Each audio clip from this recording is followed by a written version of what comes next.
শুনুন শুনুন সুসংবাদ, আনন্দ সংবাদ। আমাদের গ্রামে এক বিরাট সভার আয়োজন করা হয়েছে। সেই সভায় গ্রামের সকল মানুষের উপস্থিত থাকতে বলা হচ্ছে। সেখানে থাকবে এক রূপবতী কন্যা, নাম তার পদ্মা। তার মন খুশি করে যে তাকে বিবাহ করবে সে পাবে 50 ভরি স্বর্ণ ও 20 কাঠা জমি, সাথে 3 তালা ছাদ পেটানো বাড়ি। ছেলেদের বয়স হতে হবে 20 থেকে 45 বছরের মধ্যে। তাই বেশি দেরি কেন, চলে আসুন আগামীকাল বেলা 5টায়। বাবা, এ দেখছি এলাহি ব্যাপার। জমিদার মশাইয়ের কানে খবরটা পৌঁছে দিলেই আমার হাতেও চলে আসবে মোটা পুরস্কার। বাহ, তাহলে দেরি কেন, এখনই যাই আর খবরটা দিয়ে আসি। থাক, যেটার ভয় পাচ্ছে সেটাই সামনে হাজির। কোথায় বলে না, যেখানে বাঘের ভয় সেখানেই সন্দেহ হয়। এখন তো 1000টা প্রশ্ন করে তুলবে। গিন্নিমা, জমিদার মশাই কোথায় গিন্নিমা? এই সকালে কি বার্তা নিয়ে এসেছো? না না গিন্নিমা, তেমন কিছু না। আসলে জমিদার মশাই আমাকে ডেকেছেন তো, তাই একটু সকালেই চলে এলুম। জানি বাপু, সত্যি বলছো না মিথ্যা? বুঝি না। যাও, ওপরের বারান্দায় বসে আছে, যখনই আসো কিছু না কিছু মতলব করেই তো আসো। যাক বাবা, বাসলাম। এই বুড়িটা গেল, এখন জমিদার মশাইয়ের কাছে খবরটা দিয়ে আসি আর পুরস্কার নিয়ে যাই।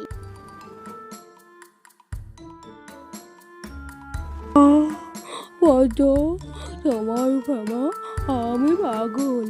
কোথায় পদ্ম তুমি? তোমার রুগীটি আমি আর ঘুম আসে না পদ্ম।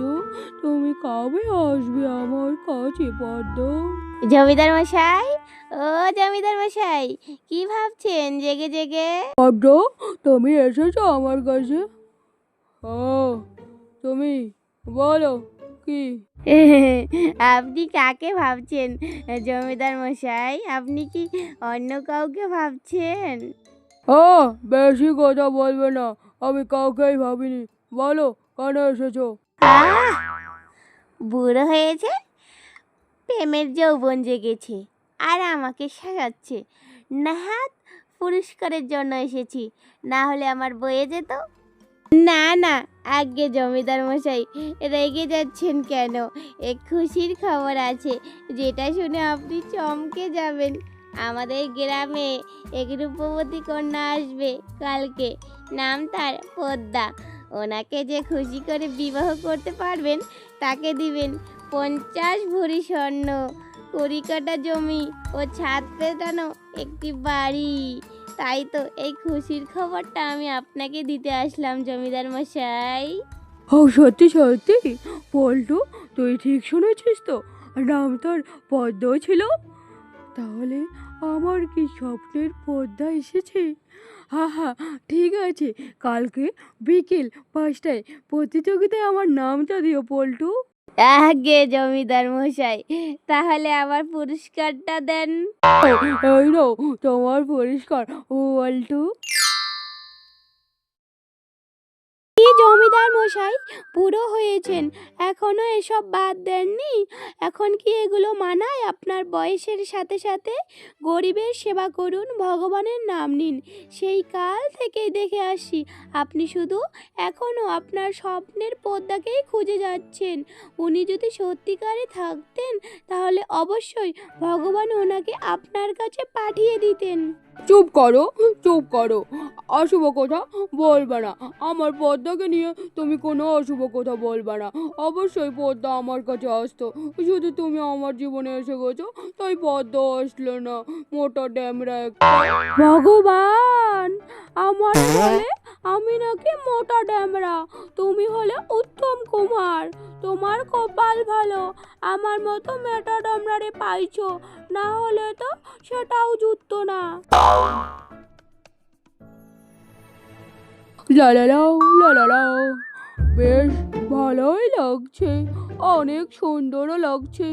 পদ্মা, এবার আমাকে পছন্দ করে নিও। এবার তুমি দেখো ঠাকুর, পদ্মা যেন আমাকে পছন্দ করে নেই। ৪৫ বছর বয়সেও যদি পদ্মাকে না পাই, তাহলে আর কখনোই পদ্মাকে পাওয়া হবে না আমার। আর কপালটাই পোড়া, আমার হয়েছে জ্বালা। ভগবান, আমাকে যে কোন ঘরে বিয়ে দিলে? এই বুড়ো বয়সে ওনার ভূমরতি জেগেছে, উনি স্বপ্নের পদ্মাকে খুঁজে গেল, আর আমি কাজ করে করেই মরি। গিন্নিমা, যদি জমিদার মশাই সত্যি সন্ধ্যে ওনার স্বপ্নের পদ্মাকে পেয়ে যায়, তখন কি হবে?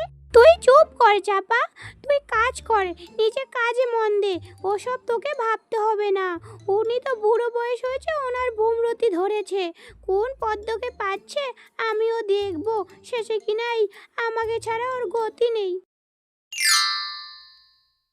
গিন্নিমা, গিন্নিমা, গিন্নিমা, সর্বনাশ হয়ে গেছে গিন্নিমা। কি রে চাপা, কি সর্বনাশ হয়েছে? এত হাঁপাচ্ছিস কেন তুই? গিন্নিমা, সর্বনাশ হয়ে গেছে আপনার। আমি গ্রামের সবার মুখে শুনলাম জমিদার মশাই নাকি সত্যি সত্যি ওনার স্বপ্নের পদ্মাকে পেয়ে গেছে গিন্নিমা। হায় হায় ভগবান, এ কি সর্বনাশ করলো! এভাবেই অনেক দিন কেটে গেল। পদ্মা, আমার কাছে আসো পদ্মা, আমি তোমাকে একটু আদর করি। চুপ করো, আমার লজ্জা করে। তুমি না যখন তখন তোমার প্রেম প্রীতি জাগে। তুমি হলে আমার স্বপ্নের পদ্মা রানী, আমি তোমাকে অনেক ভালোবাসি। তোমার জন্য আমি কত রাত জেগেছি না ঘুমিয়ে। এখন তুমি আমার কাছে আসো, আমি তোমাকে ভালোবাসবো। এখানে লজ্জার কি বলো তো? আসো আসো, তুমি আমার কাছে আসো, আমি যে তোমার জন্য এই জীবনটাও দিতে পারি। না, আমার জন্য তোমাকে জীবন দিতে হবে না। আমি ওই জীবনটা নিয়ে কি করব বলো? তুমি শুধু আমার এই কাগজটা একটা সই করে দাও। সামান্য একটা কাগজে সই করবো? ঠিক আছে, দাও, এখনই আমি সই করে দিচ্ছি। তুমি চাইলে তো আমি সব কিছুই করতে পারি, তাই সামান্য একটা সই করবো।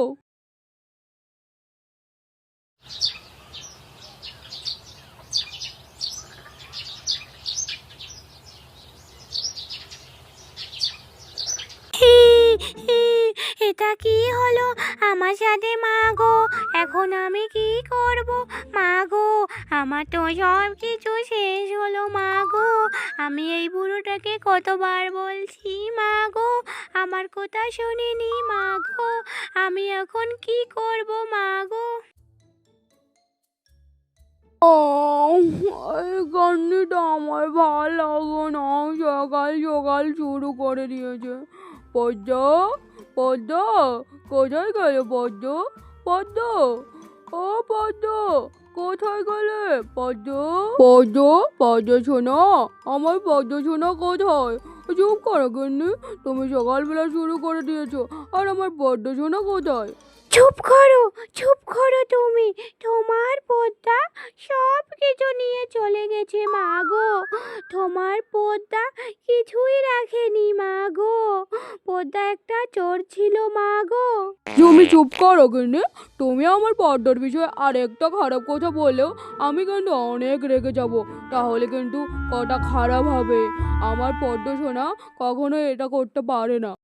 না জমিদার মশাই, গিন্নিমা সত্যি কথাই বলছে। আপনার স্বপ্নের পদ্মা হলো আসলেই চোর। উনি আপনার সোনা দানা হিরে মুক্ত ও জমির দলিল সব চুরি করে নিয়ে গেছে। উনি তো প্রত্যেক গ্রামেই এভাবেই মানুষকে ঠকিয়ে বিয়ে করে তার সব কিছু লুট করে নিয়ে যায়। কোন জানতে পেরেছে আপনি এখনো আপনার স্বপ্নের পদ্মাকে চায়, তাই তো উনি পদ্মা সেজেছেন। হ্যাঁ জমিদার মশাই, যাও যাও, আবার তোমার ওই স্বপ্নের পদ্মকে খুঁজতে যাও। আমরা এখন ভিখারি হয়ে গেলাম, জমিদার থেকে একেবারে ভিখারি হয়ে গেলাম। চাপা, যা আমার সুটকেসটা নিয়ে আয়, আমি বাপের বাড়ি চলে যাই। থাক তার এই স্বপ্নের পদ্মকে নিয়ে। গিন্নি, আমার ভুল হয়ে গেছে গিন্নি, আমাকে ক্ষমা করে দিও।